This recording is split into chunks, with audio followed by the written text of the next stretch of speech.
Muito bem, pessoal.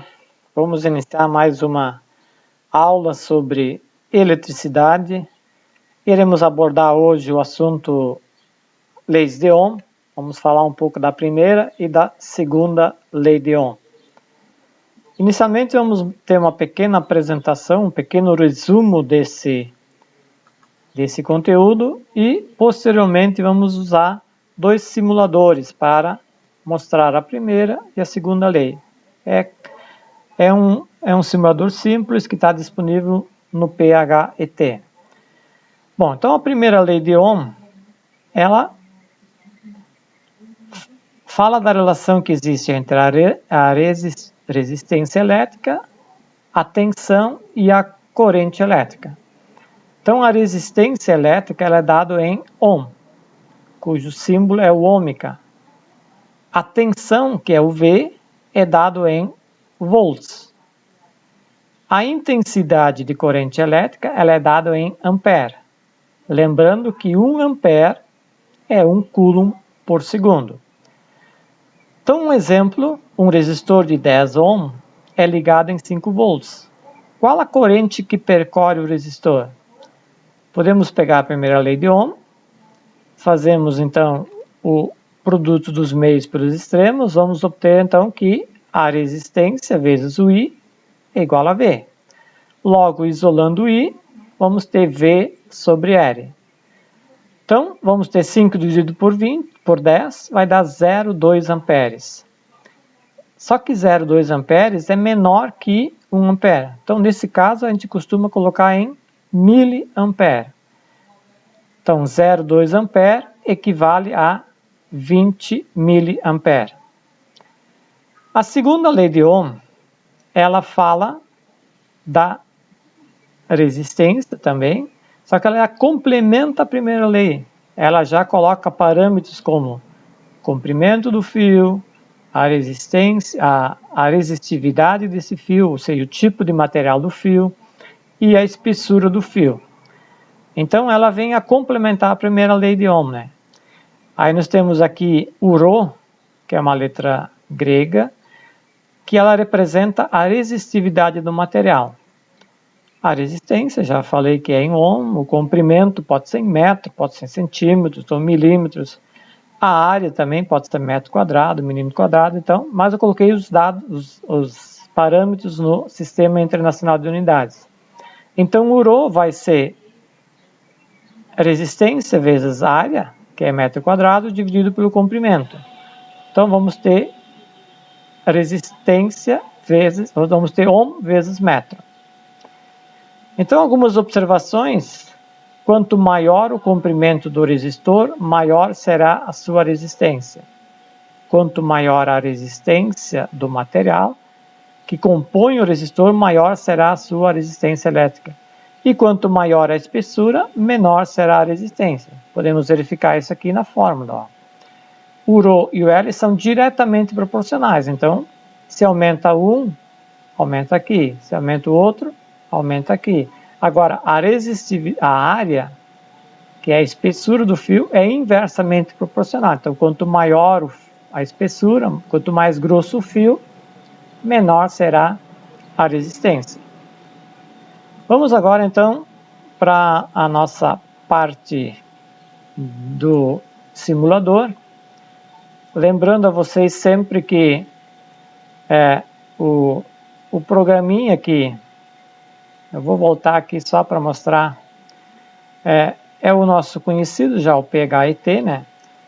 Então, tu vai lá, entra, pode digitar só no Google, entra ali, aí tu escolhe a área, tem várias áreas, mas para nós interessa a física, né?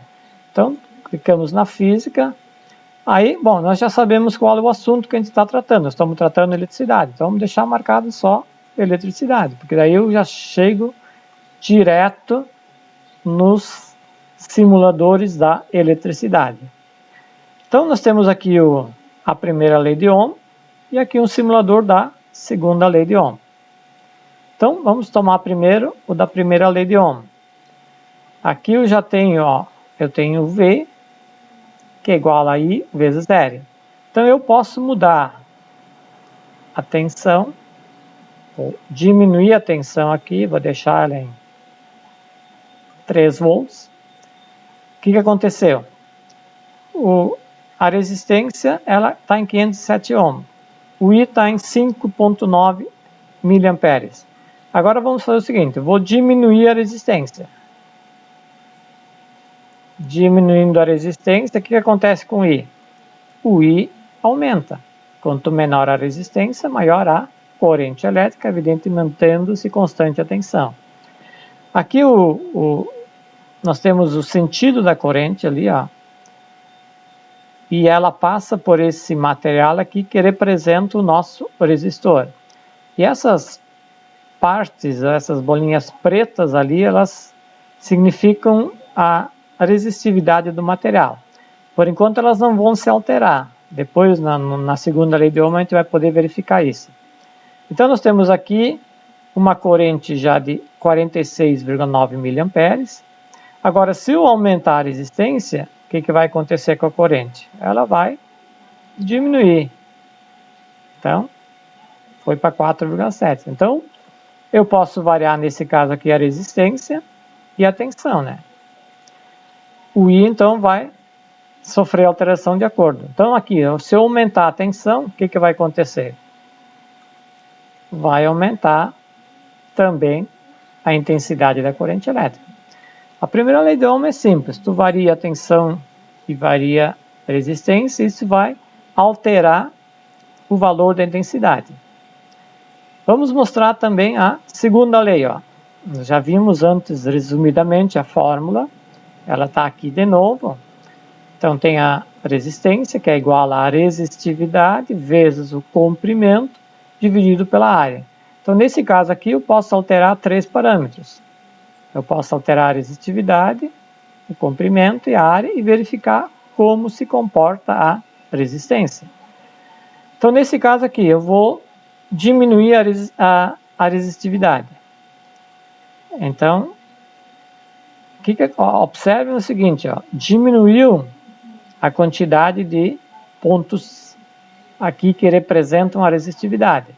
E também, ó, diminui a resistividade e diminui a resistência, está 0,1. Eu vou aumentar a resistividade. Observem que vai aumentar a concentração de partículas, de pontos aí que representam essa resistividade do material. E, consequentemente, aumenta a resistência. Porque é mais difícil, ó, um elétron passar quando tem alta resistividade, porque tem mais obstáculos, do que quando tem menos resistividade, que tem menos obstáculos. Bom, eu mantive o comprimento fixo. Podemos alterar o comprimento. Se o comprimento é menor, vai diminuir a resistência, ou seja, tem um caminho bem pequeno para atravessar aqui. A resistividade não muda. Então os elétrons vão conseguir atravessar esse fio aqui rapidamente, ou seja, então vão sofrer menos resistência à passagem. Então a resistência elétrica é menor. Agora, se eu aumentar o fio, vai acontecer que a resistência é maior. Tu tem um caminho mais longo para ser percorrido. Aí nós temos outro parâmetro que nós podemos também alterar, que é a espessura. Eu vou diminuir a espessura. Nota o que acontece. Ó. Um fio muito fino, ele vai oferecer uma grande resistência elétrica. Por isso que não se recomenda colocar fios de espessura pequena para aparelhos que demandam muita energia. Então tu vai colocar um fio mais grosso. Ó, eu vou aumentar a área, o fio mais grosso diminui a resistência. Então, se tu quer ligar um chuveiro, tu quer ligar um aparelho que aquece, tu vai colocar uma pitola maior, ou seja, tu vai colocar 4 milímetros e não 1,5, 2 milímetros. Bom, pessoal, estamos encerrando essa nossa pequena aula de hoje e desejar que vocês tenham então um bom proveito e sugiro que vocês façam essa simulação e possam aprender um pouco sobre as leis de Ohm. Tchau, até a próxima.